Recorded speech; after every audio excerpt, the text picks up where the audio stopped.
Pakistan hockey team के कप्तान Imad but ने वज़ीर-ए-आज़म शहबाज शरीफ से खिलाड़ियों को नौकरियां देने का मुतालबा कर दिया। डॉन न्यूज़ के प्रोग्राम रीप्ले में इंकशाफ किया कि पाकिस्तान हॉकी टीम के खिलाड़ियों के पास नौकरियां नहीं, घर चलाना मुश्किल हो रहा है। मजबूरी में टीम के खिलाड़ी ऑनलाइन टैक्सियां चला रहे हैं। हमारे काफी प्लेयर जो हैं, जो नेशनल टीम, जो इंटरनेशनल टीम के प्लेयर हैं, वो इस वक्त उनके पास जॉब्स नहीं है, वो अपना घर नहीं चला सक रहे।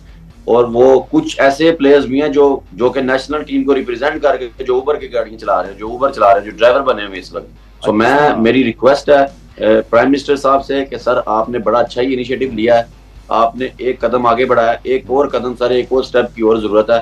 इन बच्चों के डिपार्टमेंट्स जो आपने सर वो लेटर इशू किया है, वो जरूर सर उसको दोबारा उस पर बात की जाए। मेरी रिक्वेस्ट है दोबारा प्राइम मिनिस्टर ऑफ पाकिस्तान से, स्पोर्ट्स मिनिस्टर से, आर्मी चीफ साहब से कि जो पाकिस्तान हॉकी फेडरेशन है, आपने बड़ा अच्छा इनिशिएटिव लिया है, एक और स्टेप की सर जरूरत है। इंशाल्लाह सारी चीजें बेहतरी की तरफ जा रही हैं, लड़के बड़े मोटिवेटेड है, अल्हम्दुलिल्लाह मोराल काफी आई है। हमारा जो नेक्स्ट मिशन है वो नेशन कप है। इंशाल्लाह पूरी जो हमारी टीम है वो नेशन कप के लिए जोर लगा देगी और